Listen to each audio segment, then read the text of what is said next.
Okay, good morning, good evening, good afternoon, class, whenever you're watching this. So, today we are starting with the first chapter of your chemistry, that is language of chemistry. So, कोई भी चीज़ हमें सीखने के लिए या समझने के लिए उसके भाषा का प्रयोग करना होता है. जैसे हम जब छोटे थे तो first we were taught alphabets, जैसे A for apple, B for ball, and after learning those alphabets we made words. जैसे हमने फिर एप्पल की स्पेलिंग सीखी, फिर हमने क्या सीखा, उसका एक स्टेटमेंट बनाना सीखा. जैसे कि एक प्रोवर्ब है, an apple a day keeps the doctor away. So in a similar sense, there is a language of chemistry that we have to deal with, and there are certain aspects of this language. So the first thing is the symbol and their meaning. अब symbol पे आ जाते हैं. A symbol represents a short form of an element. जैसे कि हम जब देखते हैं सोडियम का Na है, क्लोरीन का Cl है. So these are the symbolic representations. Qualitative and quantitative meaning of symbol. तो पहले ये दो वर्ड्स पे हम फोकस करते हैं, क्वालिटेटिव एंड क्वांटिटेटिव. क्वालिटेटिव का मतलब होता है कि वो उसकी क्वालिटी के बारे में एक्सप्लेन कर रहा है, whether it's a metal, it's a non metal or it's a specific side. Quantity मतलब कितना, how much into the amount factor. So here you can see clearly in the qualitative representation we just write S. मतलब अपने sulphur के लिए सिर्फ S लिखते हैं, that is the representation of the atom sulfur. अब यहाँ पे क्वांटिटेटिव रिप्रेजेंटेशन क्या हो जाएगा. क्वांटिटेटिव रिप्रेजेंटेशन मतलब क्या, for the symbol S we have the unit mass 32, मतलब सल्फर के एटम का मास 32 होता है. तो क्वालिटेटिव मतलब क्या, जो उसकी क्वालिटी बता रहा है कि वो क्या है, सल्फर है, ये एक सल्फर एलिमेंट है. बट क्वांटिटेटिव क्या है, जो क्वांटिटेटिव मेजर है उसमें S के अंदर 32 है. Now if you remember, sulphur का एटॉमिक नंबर क्या है, that you have to know very carefully. तो सल्फर का एटॉमिक नंबर है 16 एंड उसका मॉलिक्यूलर वेट क्या है 32. ओके, तो ये जो सिर्फ सिंबल है the alphabet S, this is what, this is quality of the element. And quantitative क्या हो जाएगा, इसका एटॉमिक नंबर और इसका mass number. So that is the quantitative part. Okay, तो यहाँ पे हमने ये देख लिया कि what is the difference between the qualitative and quantitative aspect. Example, sulphur का एटॉमिक मास 32 है और उसका सिंबल है S. तो क्वालिटी क्या होता है, जो रिप्रेजेंट करता है उसकी स्पेसिफिसिटी, और क्वांटिटेटिव मतलब जहाँ पे हम नंबर्स के साथ डील करना शुरू करते हैं. Now moving further, here we have chemical formula. तो the chemical formula is a symbolic representation of actual number of atoms present in one molecule of that substance. इसका मतलब क्या हुआ, हम जब किसी भी चीज़ को रिप्रेजेंट करते हैं, जैसे वाटर में हम लिखते हैं H2O, वी राइट H2O. तो यहाँ पे H2 का मतलब क्या, दो हाइड्रोजन एटम है, और O का मतलब क्या, सिंगल ऑक्सीजन एटम है. Okay, I hope you can see that clearly. Okay, moving further, an element if it is monoatomic, it exists independently as a single atom.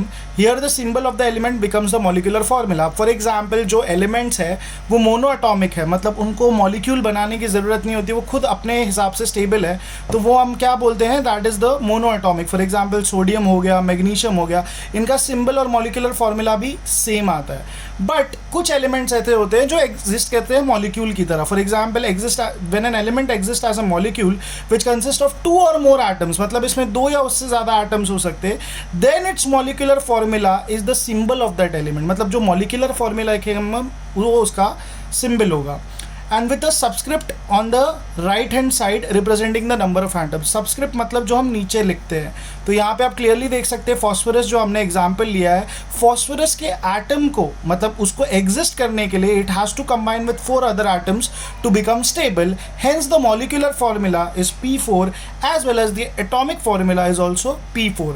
So I hope you got the difference. कुछ elements जो होते हैं वो mono atomic होते हैं, उनको किसी के साथ कंबाइन नहीं होना पड़ता है. सिमिलरली एग्जाम्पल क्या है, हमारे गैसेस, जैसे कि हाइड्रोजन को 2 लगते हैं, फिर ऑक्सीजन को 2 लगता है, फिर नाइट्रोजन को 2 लगता है. So all of these gases exist in the diatomic state. This is the polyatomic state, क्योंकि इसमें 4 एटम्स की जरूरत है.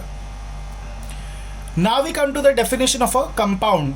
अ compound is what, a molecule of a compound can have n number of atoms depending कि क्या बनाना की कोशिश कर रहा है वो, of different elements present in the whole number. मतलब होल नंबर का मतलब क्या है, आप रेशियो नहीं लिखोगे 0.5, 1.2 या 1.5, it will be a whole number which will be represented. For example, the molecular formula of a compound is written by writing the number of atoms of each elements on the molecule. For example, हम glucose का formula हम photosynthesis में देखते आ रहे हैं, C6H12O6.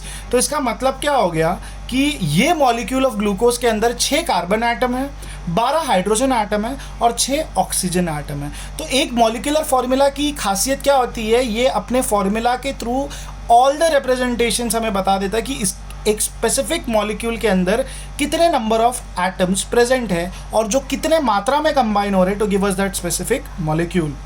अब आ जाते हैं हम कॉन्सेप्ट ऑफ वैलेंसी। तो कॉन्सेप्ट ऑफ वैलेंसी अगर हमें प्रीवियस क्लास से याद होगा कि एक वैलेंस शेल होती है, that is the last shell. मतलब अगर हम एक एटम बनाएं, अगर हम if you consider an atom like this is the nucleus, तो उसके यहाँ पे एक फर्स्ट शेल होगा, ठीक है, फिर एक सेकेंड शेल होगा। तो suppose this second shell is the last shell और इसमें 2 इलेक्ट्रॉन्स है, तो हम इसको क्या बोलते हैं, इसका वैलेंस शेल। और वैलेंस शेल के जो इलेक्ट्रॉन्स या डोनेट होंगे या एक्सेप्ट होंगे, उससे हम क्या बनाते हैं, वैलेंसी। ठीक है, तो ये कॉन्सेप्ट ध्यान में रहे। तो कॉन्सेप्ट ऑफ वैलेंसी हमसे क्या कहता है, let's look on that. The number of hydrogen atoms which combine directly or indirectly with one atom of an element so as to form a compound is called as valency। इसका मतलब क्या हो गया कि दिए हुए हाइड्रोजन एटम्स, अभी हमारे लेवल पे हमें क्या समझना है कि कितने नंबर ऑफ हाइड्रोजन एटम्स है जो कंबाइन करेंगे डायरेक्टली या इनडायरेक्टली उस एक एटम के साथ ऑफ एन एलिमेंट, जिससे कंपाउंड बन सकता है। और जितने नंबर ऑफ हाइड्रोजन कंबाइन होंगे उसकी उतनी पोटेंट वैलेंसी समझ के चलेंगे। तो अजम्पशन लेके चल रहे हैं हम। अजम्पशन मतलब क्या होता है, हम जो तुक्का मारते हैं। तो अजम्पशन क्या है in finding valency of elements, the valency of hydrogen and all metals is considered to be positive. ठीक है, इसलिए हम इन्हें क्या बोलते हैं, इलेक्ट्रो पॉजिटिव। ठीक है, वही जगह पे the valency of all non metals accept hydrogen is considered negative. मतलब हाइड्रोजन को छोड़ के जितने भी नॉन मेटल्स हमारे पीरियोडिक टेबल पे एग्जिस्ट करते हैं उनकी वैलेंसी नेगेटिव होती है। हम इसलिए उनको क्या कहते हैं, electro negative.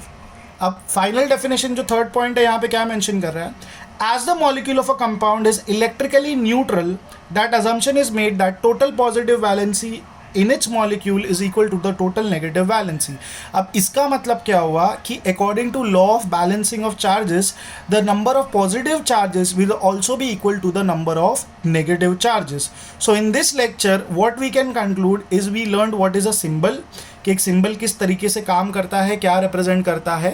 Secondly we will come across basically the chemical formula, कि एक केमिकल फार्मूला क्या होता है, उसमें क्या रिप्रेजेंटेशन होता है, एक सिंगल मोनोएटॉमिक स्पीशीज़ क्या होती है, उसको हम कैसे रिप्रेजेंट करते हैं, फिर एक अगर पॉली एटॉमिक या डाई एटॉमिक या ट्राई एटॉमिक हुआ तो उसका रिप्रेजेंटेशन हम कैसे करते हैं। And finally we come to the compound. तो कंपाउंड एक स्पेसिफिक नंबर ऑफ कॉम्बिनेशन से बनता है ऑफ एटम्स, जैसे कि हमने ग्लूकोज का एग्जांपल लिया जिसमें 6 कार्बन एटम, 12 हाइड्रोजन एटम और 6 ऑक्सीजन एटम कंबाइन होके हमें ग्लूकोज बना के देते हैं। फाइनली कॉन्सेप्ट ऑफ वैलेंसी क्या होता है, किससे डील करता है, जो लास्ट शेल में होती है। ये हमें क्या कहता है, the number of hydrogen atoms which way combine directly और indirectly with an element to form a compound is called as its valency। हमें क्या याद रखना है कि वैलेंसी किससे डील करते हैं, वैलेंस शेल, लास्ट शेल में इलेक्ट्रॉन्स वो या डोनेट करेंगे या एक्सेप्ट करेंगे to form the valency. Assumption यानी हम जो तुक्का लगाते हैं जिसमें हम valency of an element find करते हैं, उसमें हमें 3 अजम्पशन बहुत अच्छे से याद रखने हैं। हाइड्रोजन और सारे मेटल्स की चार्ज जो होती है उन पे पॉजिटिव होता है, जो जितने भी नॉन मेटल्स होते हैं एक्सेप्ट हाइड्रोजन उन पे चार्ज नेगेटिव होता है। And as the molecule of a compound is electrically neutral, it is made that कि जब कोई भी कंपाउंड या मॉलिक्यूल बनता है तो उसमें total number of positive valency will be equal to the total number of negative valency. So class please make sure that you write down these notes while we are preparing this for your lectures, and make sure that if you have any doubt to please address us. Thank you for your time.